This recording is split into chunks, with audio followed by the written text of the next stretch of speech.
The question is if x and y are connected parametrically by the equation given in exercise 1 to 10 without eliminating the parameter, find dy over dx. So let's see how we are going to solve the given problem. तो चलिए शुरू करते हैं. तो first of all मैं आपको question के part को एक बार एक्सप्लेन कर देता हूँ कि ये क्वेश्चन है क्या. ठीक है.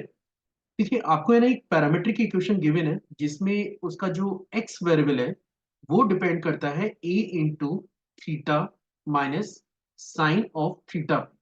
तो लेट आप इसको इक्वेशन नंबर 1 से रिप्रेजेंट कर सकते हैं. और जो सेकंड वेरिएबल y है ये डिपेंड कर रहा है a इंटू 1 प्लस के कॉस ऑफ थीटा पे.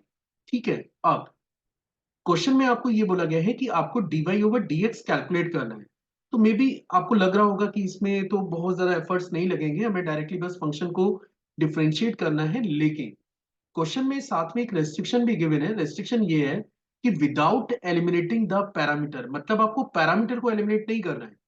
इसका मीनिंग क्या है? देखिए हमारे पास एक ऑप्शन ये भी अवेलेबल है कि मैं किसी भी तरीके से यहां से थीटा को एलिमिनेट करूं. मतलब सपोज मैं फर्स्ट इक्वेशन से थीटा की वैल्यू कैसे भी मैनेज करके सेकंड इक्वेशन में फीड करूं और एक्स और वाई में एक रिलेशन निकाल लूं. उस रिलेशन को यूज करके भी आप डी बाई डी एक्स निकाल सकते हैं.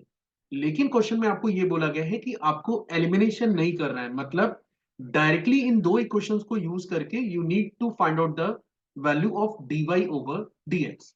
तो चलिए पहले मैं शेयर कर देता हूं कि इसमें हम लोग क्या कॉन्सेप्ट यूज करने जा रहे हैं.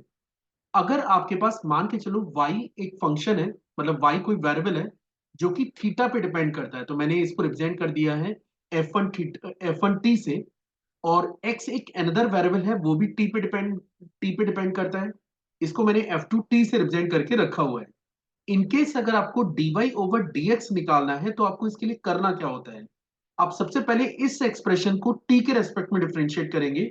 एक और चीज आपको क्लियर करना चाहिए, जो मैंने अभी सैंपल लिया है उसमें मेरा इंडिपेंडेंट वेरिएबल t है, लेकिन आपके क्वेश्चन का जो इंडिपेंडेंट वेरिएबल है वो आपका थीटा है, where theta is the parameter here. ठीक है. खैर मैं ये वाली बात कंटिन्यू करूं पहले. तो मैंने जैसे कहा कि इनकेस अगर आपको dy ओवर dx कैलकुलेट करना है तो सबसे पहले आपको y को t के रेस्पेक्ट में डिफरेंशिएट करना पड़ेगा. मतलब आपको लिखना पड़ेगा dy ओवर dt. और फिर आपको इसे डिवाइड करना है dx ओवर dt से, डिपेंडिंग कि आपका इंडिपेंडेंट वेरिएबल क्या है. तो आप देख सकते हैं कि आपके पास जो क्वेश्चन दे रखा है उसमें इंडिपेंडेंट वेरिएबल आपका थीटा है. तो इनकेस अगर आपको dy ओवर dx कैलकुलेट करना है तो सबसे पहले आपको कैलकुलेट करना होगा dy ओवर d थीटा और उसके बाद कैलकुलेट करना होगा dx ओवर डी थीटा. तो सबसे पहले हम लोग dy ओवर डी थीटा को कैलकुलेट करेंगे, उसके बाद dx ओवर डी थीटा को कैलकुलेट करेंगे और फिर केवल दोनों डाटा का रेशियो लेना है. तो we will get the value of dy over dx. तो चलिए सबसे पहले मैं y को डिफरेंशिएट कर लेता हूं. आप देख सकते हैं कि y हमारे पास है, y is your a into 1 plus cos of theta के. इनकेस अगर मैं इसको थीटा के रेस्पेक्ट में डिफरेंशिएट करूंगा तो आपको मिलेगा dy over D theta and this is your a. 1 को जब आप डिफरेंशिएट करेंगे तो 0 मिलेगा और cos थीटा को डिफरेंशिएट करते हैं तो you will get minus of sine theta. अब बात करते हैं x की.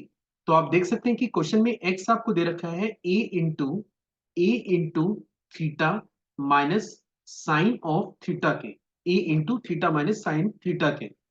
तो अगर मैं अब यहाँ पे इसको थीटा के रेस्पेक्ट में डिफरेंशिएट करूं where theta is the independent here, a theta का डेरिवेटिव आपका 1 मिलेगा और साइन थीटा को जब आप डिफरेंशिएट करेंगे तो ये क्वांटिटी आपको कॉस थीटा मिलेगी. तो ये आपके पास हो गया dy ओवर डी थीटा, ये आपके पास हो गया dx ओवर डी थीटा. और इनकेस अगर आपको dy ओवर dx कैलकुलेट करना है तो जैसा मैंने कहा कि पहले हम लोग dy ओवर डी थीटा को डिवाइड करेंगे. इनफैक्ट सबसे पहले मैं dy ओवर डी थीटा मैंने निकाल के रखा हुआ है और इसको हम लोग डिवाइड करेंगे dx ओवर डी थीटा से. तो आप देख सकते हैं कि ये डाटा आपको मिल रहा है a minus of sine theta divided by a into 1 minus cos of theta के. आप चाहें तो इसको फर्दर सिंप्लीफाई कर लें. तो आप देख सकते हैं कि a से a आपका कैंसिल हो रहा है और डी बाई डी एक्स के ऊपर अगर मैं कमेंट करूं तो ये डाटा मुझे मिलेगा माइनस ऑफ साइन थीटा में. मैं साइन टू थीटा का फॉर्मूला अप्लाई कर रहा हूं तो इसे आप लिख सकते हैं 2 sin theta by 2 into cos of theta by 2. जैसा कि आप जानते हैं कि साइन ऑफ 2 थीटा ये आपके पास बराबर होता है 2 sin theta into cos of theta के. नीचे डिनोमिनेटर में हम लोग इसको सिंप्लीफाई करके लिख सकते हैं 1 माइनस 1 प्लस के 2 साइन स्क्वायर थीटा अपॉन 2। मैंने यहाँ पे कॉस थीटा को भी ब्रेक किया है, जो कि बराबर है 1 माइनस के 2 साइन स्क्वायर थीटा अपॉन 2 के। यहाँ पे आप देख सकते हैं कि 1 से 1 कैंसिल हो रहा है, 2 से 2 कैंसिल हो रहा है, और साइन थीटा बाई 2 से साइन थीटा बाई 2 आपका कैंसिल हो गया। तो फाइनली अगर आप dy ओवर dx पे कमेंट करें तो ये डाटा आपको मिल जा रहा है माइनस के cot of theta upon 2। And this is the answer for the given problem.